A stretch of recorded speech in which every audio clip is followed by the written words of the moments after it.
Hello, everyone, and welcome to another episode of Left Face, the Pikes Peak region's political podcast from a veteran's point of view. My name is Adam Gillard. I am your co-host, along with Dick Wilkinson. How you doing, Dick?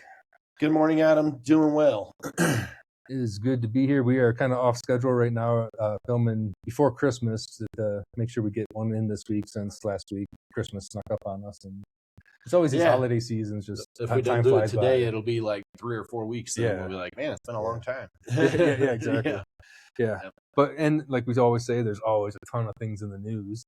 And one thing that we wanted to start off with this week was the whole marijuana Schedule 3 reclassification. This isn't like an immediate reclassification or anything. No. This is the Trump administration saying what the Biden administration did. Like, let's do that instead of just sitting on what, because like this legislation was already passed. Yeah. Like everything was kind of already there by the Biden administration. And this is just Trump saying, let's go back and look at this. Yeah. Let's do this. So that's the Republicans saying, like, okay, we're gonna do this now. Yeah. Because I mean, as that party wants to obstruct this as much, and even as this decision was coming up, there was a lot of talk. Well, he's going to just say that he wants to keep it at Schedule 1 and take the rights away from the states. Oh, sure. You know, so there was a lot of speculation which way he would go here. Yes, for sure. Yeah. So, what are your thoughts about it going Schedule 3? How long will it take, do you think? And just kind of what's the story you hear? So, an important factor here is that the Farm Bill changed out of cycle. The U.S. Agricultural and Farm Bill usually only changes every 4 years, where certain regulations about crops get updated, right? And at that time, they usually will, add some chemical to a banned list, or say, hey, you can't have this type of genetic modification in corn or whatever it is, right? Well, out of cycle, they updated the Agriculture Act to say hemp, that most of the products that are out in states where cannabis is not legal right now are in these like hemp states, right? And so there was some sort of loophole there, if you want to call it a loophole, but the rule changed and got rid of that hemp situation where almost no hemp is legal right now. Well, or as this rule becomes effective, right? Whenever it becomes effective. And then only like 2 months later, Donald Trump said, okay, cannabis, and really we're talking about CBD is really what the top of mind as far as medical research. Hemp to make CBD can be done under medical auspices now, versus y'all can grow hemp and unregulated CBD can be produced by non-pharmaceutical companies, just whoever wants to make some paste and sell it. That's what we got, right? And so it changed from a free-for-all on CBD production to pharmaceutical or medical grade research and CBD production. That's really the thing in the background that take THC out of it. That's really the most effective shift of what is just taking place, is that hemp or regular marijuana could be grown under federal approval for medical research. And even all the way up until right now, that has almost never been possible. So that it changed for research on the medical side is really the most effective thing that's happened. Rec sales are so far out of scope on this right now. State level programs are really almost out of scope on these changes as well. But did the government need to take the, they make it so that you can run it through the government and get certified through the government, but they took it away from everybody to grow it on their own, to keep the current process or the previous process in place. They didn't just add a process. They took away. They said nobody can do it unless you do it with us. Correct. Yes. They shifted it where, nobody was really supposed to be doing what was happening before anyway. The idea that you could grow hemp and then take that to a lab and turn it into something that isn't, CBD or not, the intoxicating products that were being made out of that process are things that just are skirting the system, right? They're skirting state level programs exist to categorize regular THC producing cannabis. But when you're taking hemp and turning it into something else, all that whole economy of that was always living on a dying breath, always, right? And so this is just kind of closing that door and saying, like, the weird pseudo legal process that's been in place for the past 5 years, that's gone. Right. And now you need to register, like you say, register and be certified to be a producer of hemp. And then if you do that, we'll say, okay, these hemp sources need to be going to grain and fiber or pharmaceutical, right? And now there's a way to track and pay attention to how many tons of hemp were grown equals how much, CBD oil could be produced. And before there was no way to track any of that, right? And now there should be a way to track the source to supply to customer, right? At the even federal level. Right. So, but it's going to be a big operation, and it's really just going to cut out a lot of the small timers, and it's all going to go into like bigger corporations. Yes, this is definitely a transition to what you would say is a more mature version of the industry, which does require more money. And so, yes, it does. That's how capitalism works, right?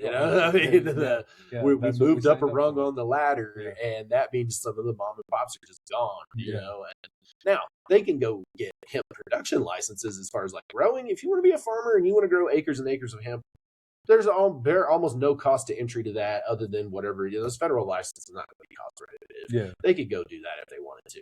But if you want to become an extractor for pharmaceutical grade, oils, most people aren't going to be able to hang with that. You're going to have to already be a big multi-million-dollar facility that's doing other, pharmaceutical grade stuff. So it's going to split the market up a bit for sure. And that was kind of always one of the big things when it does go legal, nationally. It's going to be like cigarettes and sold in Walmarts and things like that. There's people, they're chomping at the bit waiting for that money to come rolling in too. So. Well, Target started to carry THC in containing drinks, right? Oh, really? Like the THC beverage industry is it's tiny, right? It's like single digits, like 3% of the overall market nationwide of any cannabis product. So it's very, very small, but you don't smoke it. And it's not gummies, and it's not brownies. It's not your classic edibles, right? And they're really low dose. They're like 3 milligrams a can, so you can kind of be chill and not get trashed if you're not a regular consumer. And so there's a demographic that it appeals to. It's people with money that we're willing to spend a little extra on something that it's $20 6-pack. What's this? And they're like, oh yeah, I want some of that. So and they can be like, well, I didn't know. Sure. So it's out there. Liquor stores, Total Wine is carrying alcohol, THC infused beverages in a lot of places now. Edibles.com is edible arrangements. Edible arrangements, the flower fruit that you get, right? They own the website, edibles.com. And in Texas, you can order THC infused chocolate on your fruit and have that delivered by Edible Arrangements. Wow. Because it's in that hemp loophole, right? They got the THC from hemp and they chemically cooked CBD into THC and then said, here you go, eat this. It's hemp derived. I'm not mad at them. It's it's still just regular old THC. But that's wild. It is. It's crazy. So the market's all over the place. Is really the point of the story, right? You got Target in Michigan is selling weed on the store shelf, right? To anybody that 21 and up, right? And then you got I just looked up Wyoming. Apparently, because I was like, maybe I'm going to travel to Wyoming. I wonder if they got dispensaries up there. No, they will just burn you at the stake for smoking weed in Wyoming. So I'm not going to Wyoming. Indiana's like that, and because Indiana's where I learned about Delta 8. Where that's what they sell at the gas that's the hemp stuff, right? So that's made from hemp CBD that's chemically cooked into Delta 8. And it's easier to make than Delta 9. I think a lot of people see that as that truck stop stuff. It is. It's gas station weed. And I think that makes people afraid, and that's what probably drove some of this. It's a big part of what drove all of legislation. Yes, because there were young people, teenagers or young adults or whatever, that it's like, well, I didn't buy weed, but I got this, at a store, right? And it's like, it must be legal. I bought it at a store, right? And if you're a parent or a whoever, right, and you're like, well, you can't be legal, right? And they're like, no, it's at the gas station right now. Go buy it. Well, I mean, sativa and bath salts used to be sold. Like there's. Oh, that the truck gas stop station counter is not, the most legal place to buy things, right? Which is weird, right? There's this stuff. I can't remember what the name of it is called. Royal Honey. That's what they call it. Okay.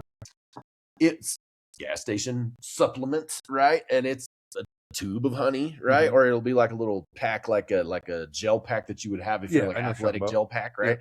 It's like that. And it was weird because it was supposed to be this special, tropical honey or Asian honey that has male enhancement stuff that, Okay. properties, right? Yeah. Secret recipe, Yeah. but it's all natural and blah, blah, blah. No, man. They're just grinding up Viagra and putting it in the honey.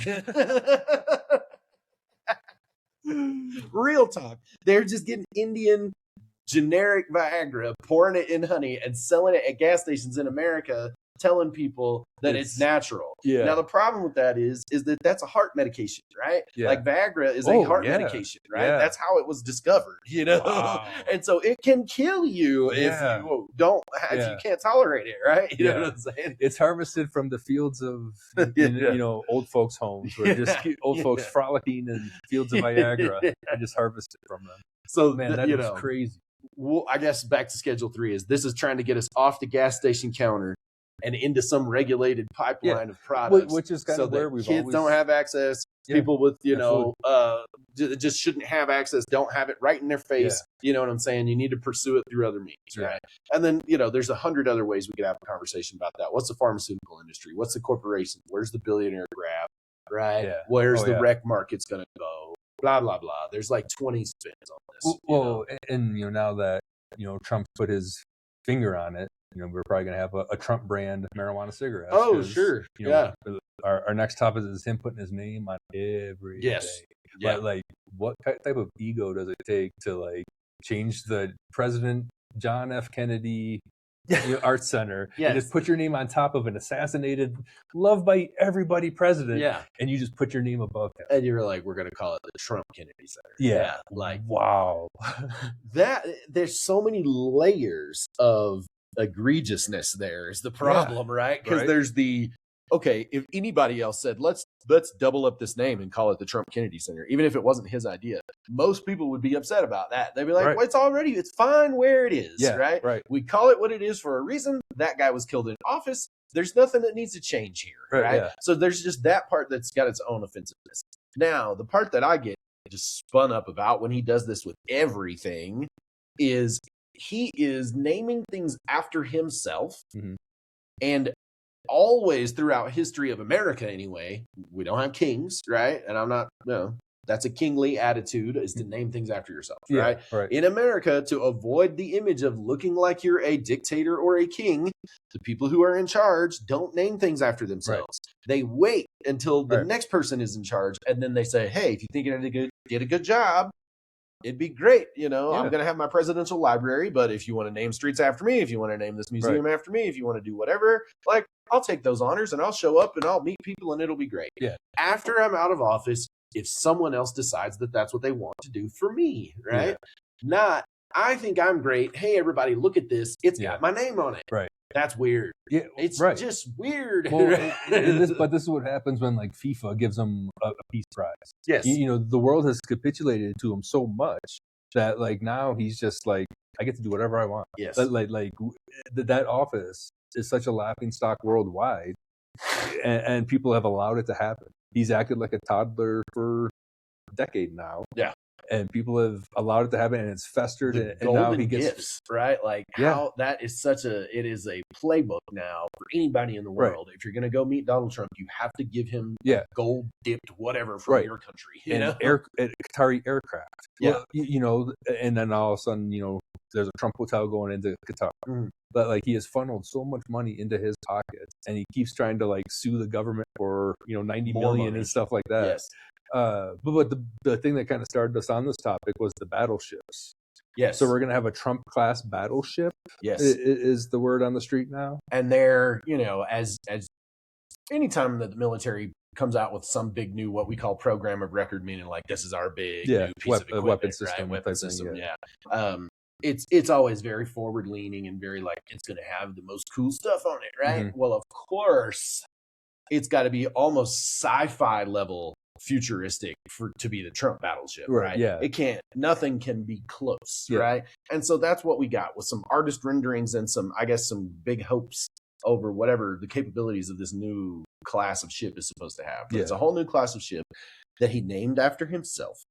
Which no one's done before, right? Even the currency, they're trying to get a Trump coin out for the 250th anniversary.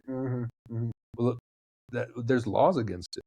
There's law, yeah. you know, about putting presidents on coins within like 20 years of their death or something like that. Yeah. There's some rule out there. Yeah.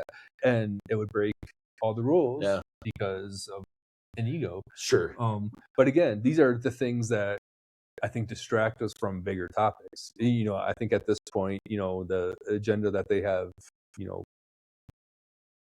that they've pushed out is scary. So they kind of let Trump be a little clown and take some heat off of things. Yeah. There's a lot of feint for sure. There's a lot of feint, you know, looking at the left hand while the right hand's coming in. Yeah, that's a lot of that in this administration. And as we were talking here, I had a little bit of a what if thought. We all, you know, I know it. You've seen it. The pundits talk about it that the first Trump administration and the second Trump administration, and within the first year of either one, if you just stand them side by side and hit those, you know, first 6 months, 100 days, whatever, where are things at, right? Yeah. Here's what I wonder. There's clearly a desire in the second term that when anybody ever said to President Trump in the first term, hey, you can't do that. It's against the rules. Yeah. It's against precedent. It's against decorum. This is not what we do, right? You know, pick your degree of, you know, illegal to bad ethics, you know, somewhere on that range, people were discouraging him. And there was that carrot of, if you want to get reelected, these are the rules that we play by. Yeah. Once he did not get reelected and this new second term, it's a whole different ballgame, right? There is no decorum or precedent or law that says you can't do anything, right? And if someone tries to tell me, oh, this is how we've always done it, you're going to get fired. I'm going to deport you, and we'll talk about that in the next segment. You know, well, they've already gotten to the point where those people aren't even in the administration. You look at just the longevity of the cabinet members. Like, I don't think any cabinet member has been fired this time. They didn't make it past inauguration. Weeks, days and weeks that their heads were rolling. Yeah. So I think they've already got those yes men. Well, they took 4 years to line up the cabinet and the cronies and the yes people. Sure. Yeah, and to know exactly where they want to go with it. And so I wonder, I guess my little flash of alternative history, if you ever read it, I don't read much, but alternative history is usually an interesting genre, right? If Trump had simply been reelected and then not had been a Biden administration there and he just went back to back, what would have been the level of like punch through and fervor would he have had in that second term? Would it have been as much gusto as what we're seeing right now? Like, if he just rolled straight into that second term, we wouldn't have had time to have the chance for the Supreme Court to say the president can't break the law. Yeah, he would have gone into that second term with under the guise that the president can still break the law, right? Would we have had a more gentle second term with less gusto and less insane, you know, let's go attack ships in foreign waters and just because, you know, like, or because would it have been different? Would the gloves have been tied on a little bit tighter still? Because didn't the Dems win the House and the Senate in that 20 election? Oh, I don't know. I'm not even thinking about the rest of the. Because when you look at him being so effective right now is because of that longevity of those cabinet members, and he didn't have those at that time. Sure. And so it would have been harder to. There was no get some of those sycophants in there. Message. Yeah, and even to get them back through, to get the new ones in there, to get through the Senate process and things like that. It would have been harder to get unqualified people in.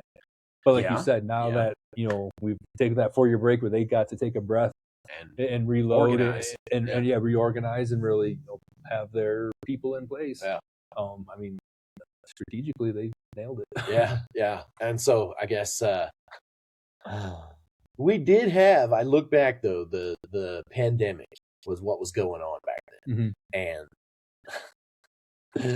I know if there's anybody conservative that's listening to us, we're going to say shoot bleach in your veins and eat horse medicine and, stand in the sun for a long time. And, like all the crazy things that Trump was going on stage and talking and saying out loud after and people were vaccine dying, right? People were literally like pastors that were super MAGA pastors are like, I'm going to have my church open and we're all going to come and cough on each other. And then they died. And this is all and that's what was going on during the election, He got the vaccine himself, and had COVID and survived. But he he would get the vaccine and then tell other people not to get it. Yeah. It's like, you helped make it. It's named after you. Yeah, that's the thing to name after yourself. Yeah.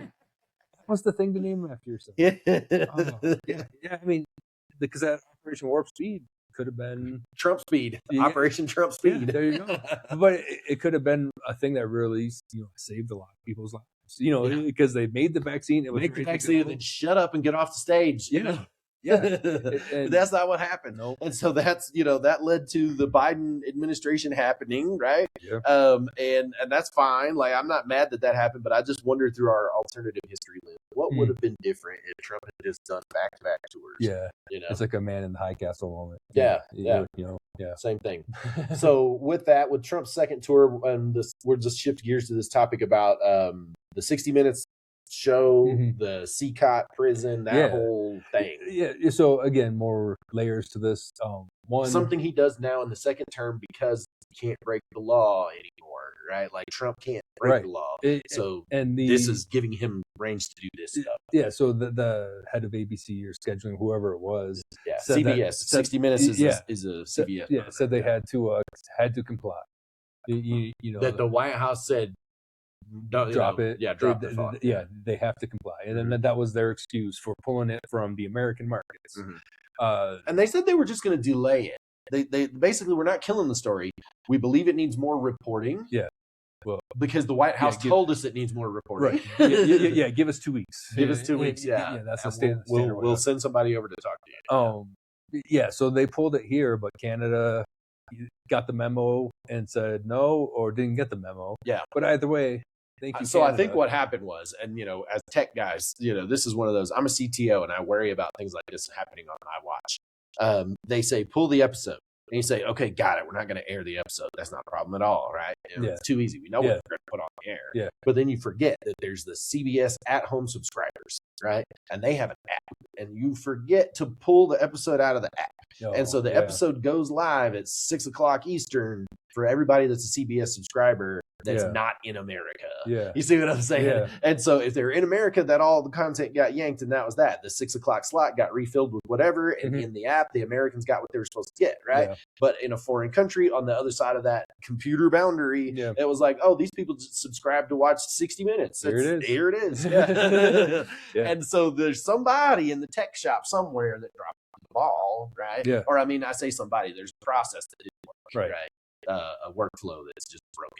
Yeah. But the workflow that's broken is you're not supposed to pull the news episode a few hours before you air it. That's if it's done, packaged up, and ready to roll, and you've been advertising it all week, that's the workflow that got broken. Right. Yeah. and that just adds that suspicion too about government trying to censor news agencies. What are you hiding? When you do things like this, and for ABC to even allow it to happen, it's a scary moment where a major news organization, 60 Minutes already paid a fine, a settlement. You know what I'm saying? Yeah, because they already bid off on this and gave him millions of dollars. Well, and no wonder he can just call him and be like, "Don't run that." And now he's doing it with BBC also. So he tried to do it. See, I don't know. Did anybody capitulate over there? Or? No, I think. I think. Well, he's suing them right now. That's it. He's suing. I don't think they care. Yeah, you know what I'm saying? Hopefully not. But the whole it's that fourth leg of our democracy, that independent media that's supposed to be able to use free speech and call out what needs to be called out.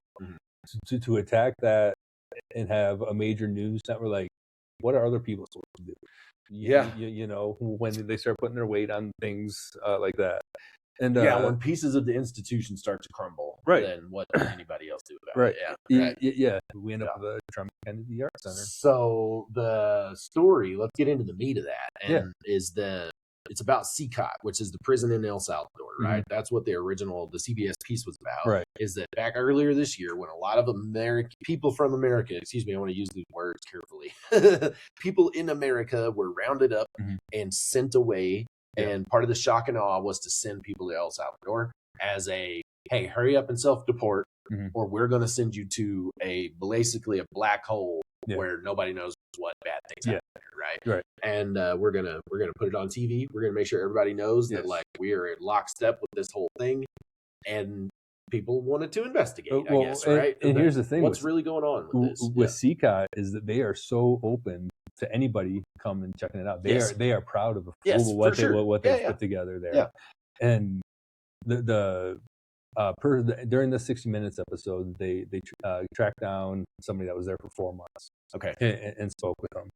An inmate. An inmate. Yeah. So this is firsthand experience. There's a couple. So there's a firsthand experience from CCOT. They talk about lights being on for 24 hours a day, which in a bright environment, so you can never really rest. Yeah. Made to kneel. Yeah, that is a sleep deprivation technique that's we'll call it advanced interrogation. Popular. Yeah. Yes. Yeah. They're made to kneel on their knees for 24 hours in that position, and if you broke that position, you got forced into solitary confinement, where it was no ventilation, no room, like you can't see your hand in front of your face. So like standard just torture techniques and things that we knew about. The UN has put out reports on it, and things that the Trump administration brags about how tough they are on these things. So like it's things that we knew about. Other things that were interesting about this is that with DHS's own numbers, only 3% of the 250 people that were taken for this first round, only 3% had violent crimes associated with them. So that's 20 people, or 8, less. Yeah. 8. Okay. Yeah. Like it's like very, very low. Yeah. Yeah. You can count it on your hands. Yeah. Yeah. So 8 people is why we took these 200 plus folks, and the kid that they talked to, he was a student. He went to a court hearing for his seeking asylum because he was coming from dangerous areas. Seeking asylum, he got told that he was a criminal and because he had tattoos and he was Venezuelan, so he was a criminal. And that was their justification for most of these people, was that they were just Venezuelans and criminals and gone. Yeah. And that was it. These are people that were using the process properly, trying to go through. They put a spreadsheet out that says, criminal activity on them, but their criminal activity is, missing a court date, missing their court date, or having their status revoked at a court date. That like showing up for a court date was their criminal status at that point. I mean, that's what's going on now. It's been going on all year, right? All year, where, hey, here's a summons, and basically, congratulations, you're going to get your green card, and then the okie doke, right? Like, you not only not get your green card, you get click-clacked and sent out of the country, and you don't talk to your family even from the second that you touch the grounds of the courthouse. They take you into custody. Nobody knows what's going on with you, right?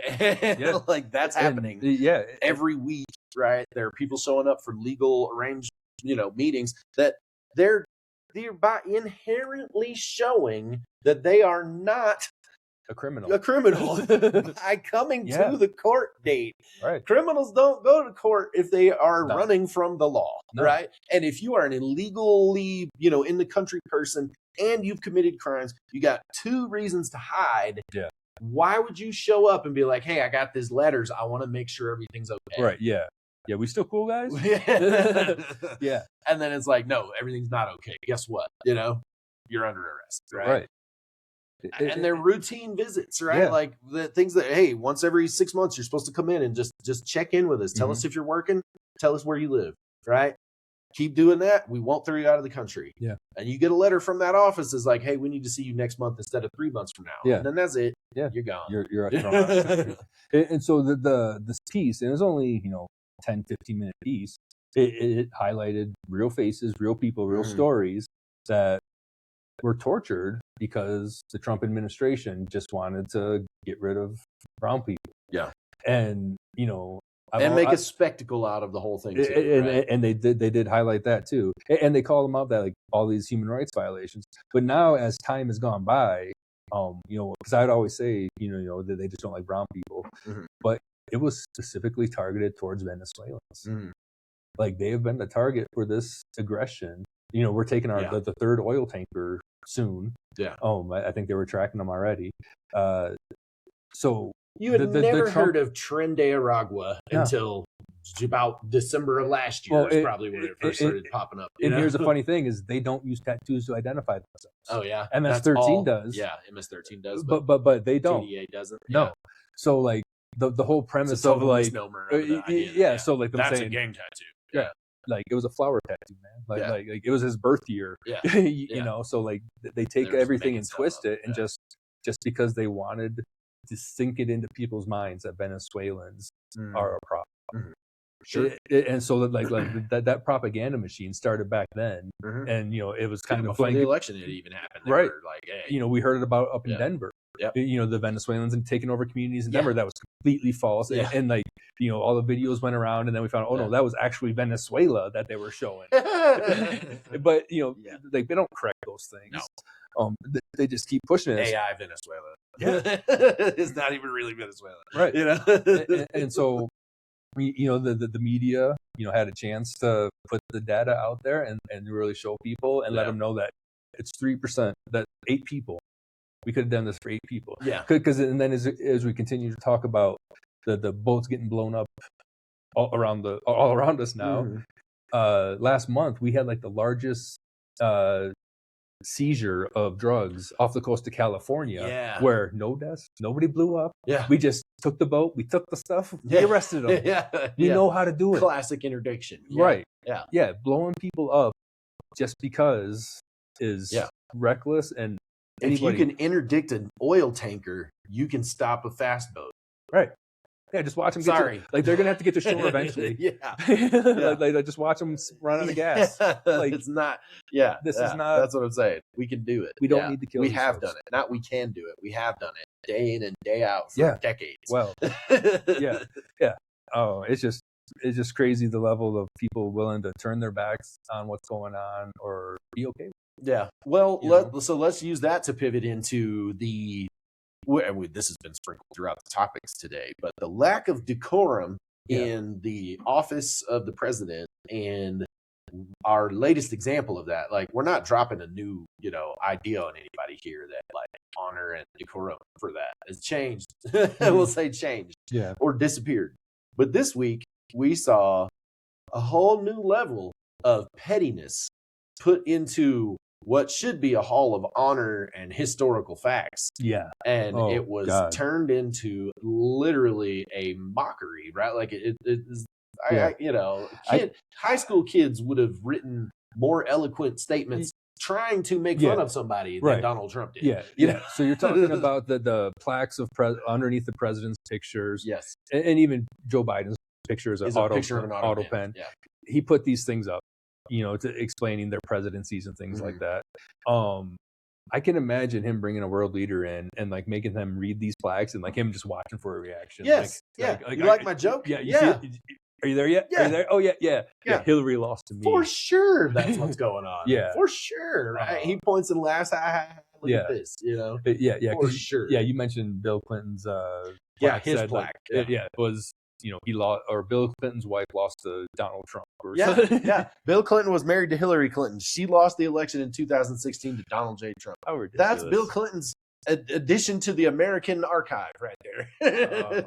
He's the president for 8 years. He was the first president in a very long time to get impeached, right? Like generations of any kind of suspicion towards the president, right? And since he was the Civil War. So, like, it's crazy the footprint that he actually has on American history versus what Donald Trump put on that plaque, right? And then, I guess the thing too was they're all written in weird grammar and context, and there's like capitalizations in the middle of weird sentences and stuff. And the people that made the plaques took it verbatim from Trump, and they were like, "We like that word hallway isn't capitalized, right?" And they were like, "Yeah, it is." Somebody had to make those. A craftsman had to make brass plaques, and hang their head and just or they could have the most MAGA craftsman ever, and like, I got this. Yeah, that makes sense. Transcribing the newest chapter of the Bible. The emerald tablets there. Yeah. Another thing that just popped up in the news is Denmark is back in we've assigned a special envoy to work on making.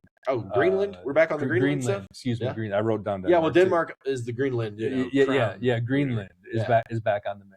Okay. So we assigned the governor of Louisiana to figure out how to make Greenland the 51st state. Okay. The governor of Louisiana.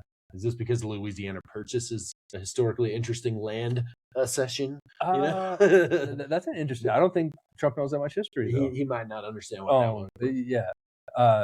But the governor said like, oh, this will not interfere with my duties, as governor, and like his state ranks 50th in like so many bad categories. So, they are dead worst in like education, healthcare, things like that. Yeah. So like. It clearly won't affect your. No, it won't. That's what I was going to say. Well, actually, then there's probably, you know what I'm saying? Well, he's not doing it already. Yeah. And so, it's not going to affect that job. And the job that you've gotten is impossible. Well, I don't think there's any really, you can just stand there and say, yeah, I'm working on it. They're saying no, but I'm working on it. Yeah. He has no. What are you going to do? Yeah, so this guy got two of the cushiest jobs, apparently, just with no accountability. So. Good for him. Yeah. See, and that's, again, I joke sometimes. I want to try and find my way into a situation because I'm a politician. Yeah. That there's this weird thing that needs to happen and it falls out of the sky and somebody comes over to me and they're like, "Hey, think you could get Greenland to become a state?" Yeah, sure. I'll give it a whack. I want that. Yeah. I think being an ambassador is something that I've always I want to be just some. Kind of mid-tier state level dude, and then the new administration will show up and they'll be like, we need 40 ambassadors, right? And then Dick gets to go be an ambassador wherever. I don't care, right? So I've always wondered, I might sneak the back door in and become an ambassador or something. But I would love to be the special envoy to get whatever some new territory, right? Even like you said, even though I know those people don't want it, the people who own it now don't want it. It's all just the whim of some crazy, thing. And for us to go after it, because the whole Venezuela thing, that's because we want the oil. Trump said that's our oil, we're going for it. Sure. Greenland has a ton of resources, a ton of minerals, things like that for microchips, things like that. So and it's going to be as more closer to Europe. Yeah. Well, and as the ice sheets recede and those waterways open up. Yeah, navigable water. It's going to be a huge, military required for everything. For just shipping, shipping lanes are opening up. Right? Even commercial shipping. Right. Yeah, so it's going to be, huge financially structured, things like that. But how do you drive that hate and fear to go take Greenland? Do you know what I mean? Yeah. They've been working on Venezuela, and there was some fear tactics with the gangs and things like that they could use, but that doesn't apply to Greenland. No. There's 400 people there. Yeah, right, exactly. So how are they gonna spin that or really kind of go after it, because Denmark ain't selling. And not like Greenland, he always says, oh, they're sending us all their terrible people or whatever. No, he wants people from Greenland to come to America, right? He's like, I got some bad fish the other day.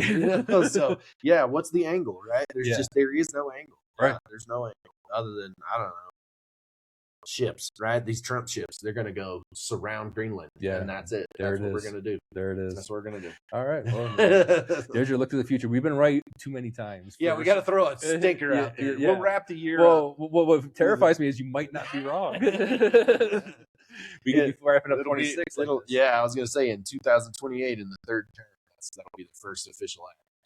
Trump steamers down. Take off 400 SEALs by force. Yeah, I heard Greenland. All right. So that's the episode of Left Face for this week. And this year. Yeah, we're done for 2025, I think. Right? Yeah. It'll be New Year's by next time. Yeah, probably. So Happy New Year's. Yep. Yeah. We'll be back on it next year. So tune in then. Bye.